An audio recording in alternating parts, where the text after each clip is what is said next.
Hello. Oh, this is electrofetishist here, and I just want to make a little announcement.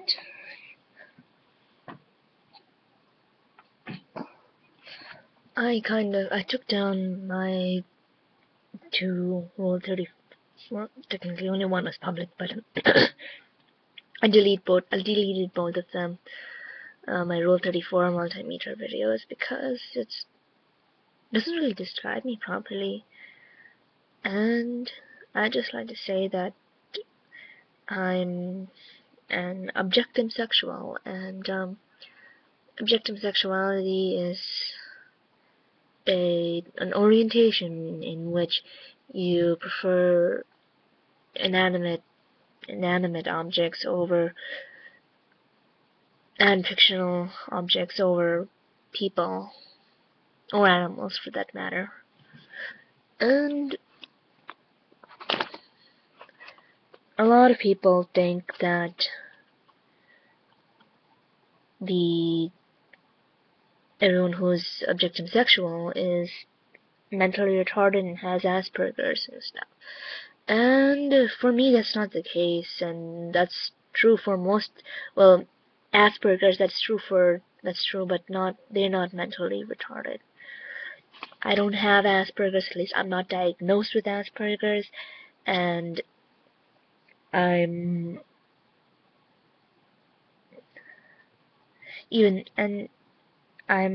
part of a group that's a very, very, very small amount of people, and I'm proud to be who I am, and yeah, it's something I do, it's something I am, and before I get the negative feedback, you may have known Erica Eiffel as the lady that married the Eiffel Tower. I'm not going to go ahead and marry any objects, because that's putting something into legal hands, and I don't want any of that to happen. But I do love what I love, and I choose to embrace it, and I don't want to ignore who I am. And before you post any negative comments or anything, I just like to tell you a little bit about Objectum-Sexuality, because I know you're going to be turds and not Google it, and Google the actual stories of the people and stuff. We have a belief of animism, and animism is a faith in which we think everyday objects and trees and plants and everything has a soul. This pencil has a soul. My physics homework has a soul. Well, not quite the physics homework, but you know what I mean. My blanket has a soul. That kind of things. Personally, I don't believe raw materials do, but once you fabricate them into something, you can, you have that, it becomes quote-unquote born, and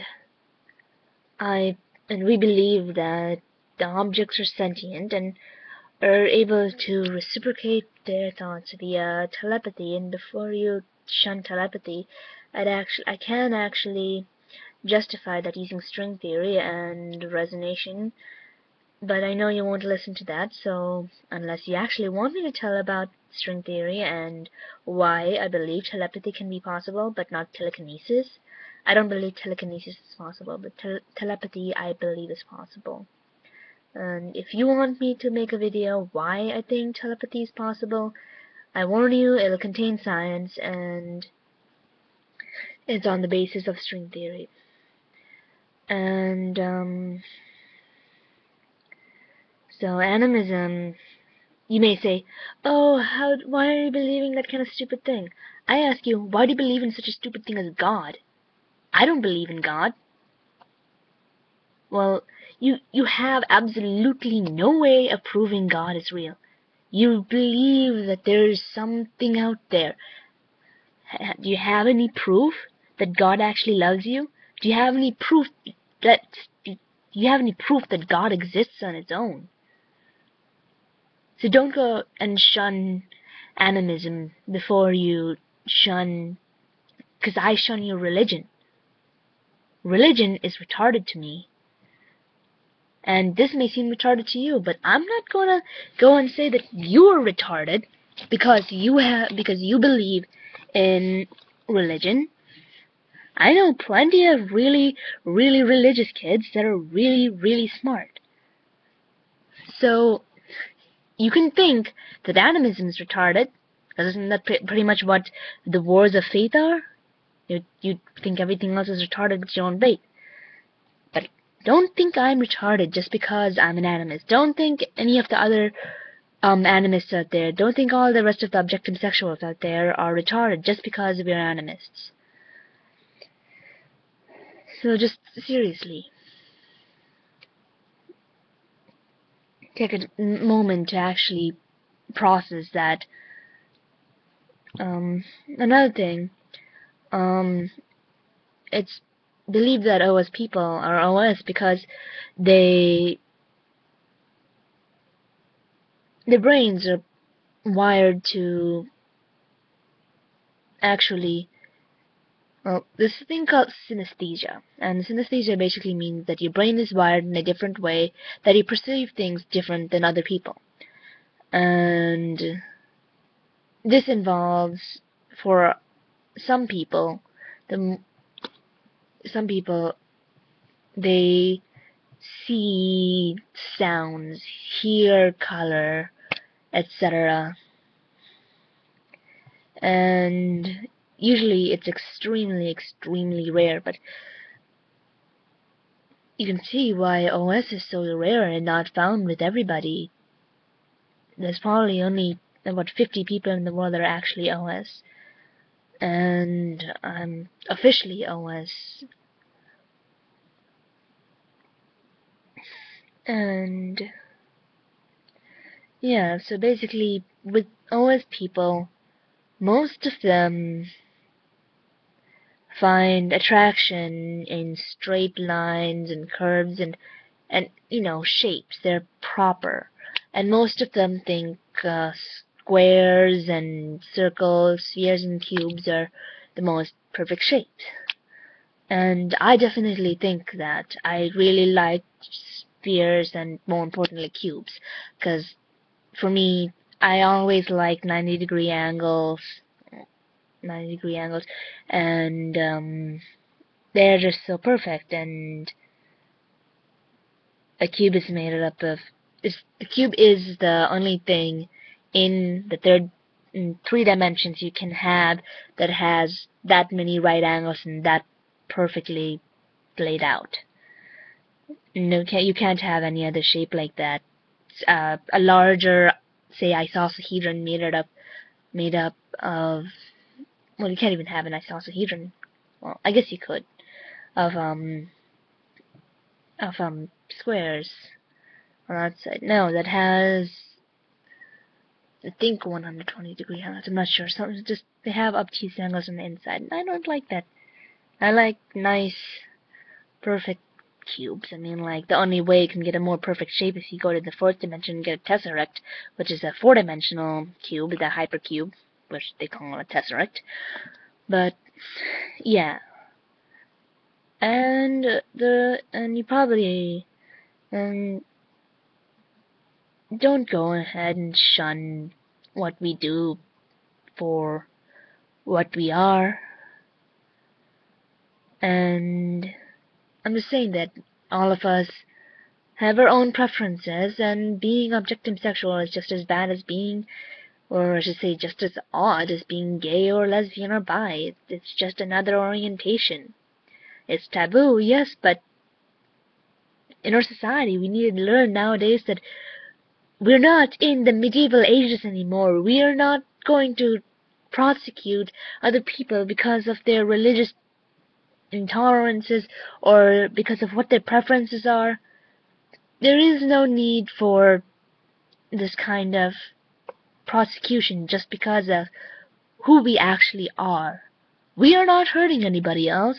We are not hurting ourselves. There is nothing wrong with being objectum-sexual. You could argue that, okay, there's things wrong with BDSM and that kind of thing because you're actually hurting people, but then you can argue again that it's voluntarily, and unless you're hurting yourself really badly during the process or putting your life in danger, someone else's life in danger, then it becomes a problem. But I'm saying that don't shun a person just because of what their orientation is. You may know the lady that's there's been stories about the lady that's in love with the Statue of Liberty, and I'm good friends with Amanda, and she is a wonderful person, and don't and yes, she has Asperger's, and yes, she is a little, you know, she gets annoyed easily by stuff I say sometimes, and I don't blame her.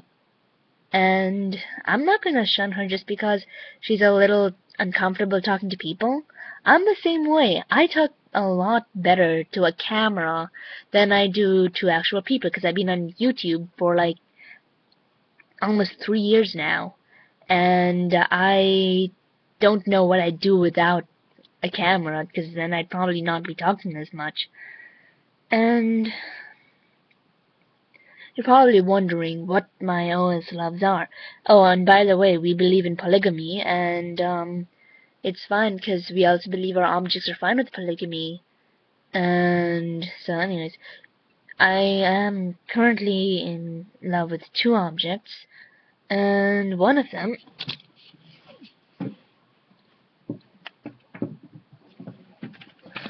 is my one and only David. That's why I took down those other 2 videos. Because I don't want people to think that Objectum-Sexuality is fetish-based. Yes, I do have a measurement fetish, that is true. Yes, I do have a kink for test equipment, that kind of things. But my love for Dave is genuine, and I don't want people to even think that it's fetish-based, because it's not fetish-based at all. I love Dave because I love Dave. And yes, if you're wondering, I do with Dave. I mean, like, come on, look at his probes. They're phallic. But, yeah. And don't get it confused with masturbation, because it's not masturbation. We actually think that it's actually having sex with our objects. And I'm running out of time, so I'll just say my other one quickly. Well, I've been wanting to play this game for 2 years, and finally my brother got it for me he made a Steam account for me, and he finally got me the game Portal. And even before I played the game, there was something in it that just caught my eye, and even though I thought it was a health thing, I liked the companion cube, and now I am madly in love with the companion cube, which is highly ironic. Don't go calling me Ratman, don't call me Ratman.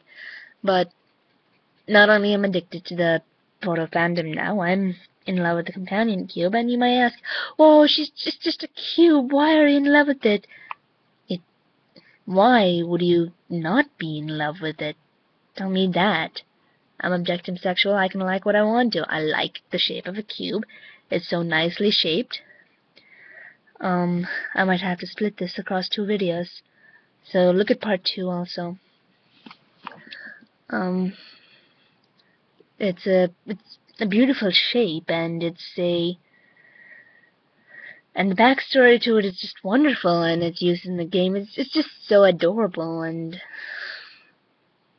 I don't know why, even before I played the game, even before I knew what it was, I liked the cube. And now, after learning about the history of the game, and there's something interesting I'll say in something really interesting that I'll say in the second part of the video. I wish this was like my other account when I can upload as long as a video I want to. I had a 3-hour video on my other one, but anyways, go ahead and go to part 2, and then I'll continue talking about my love for Dave and my love for the cube.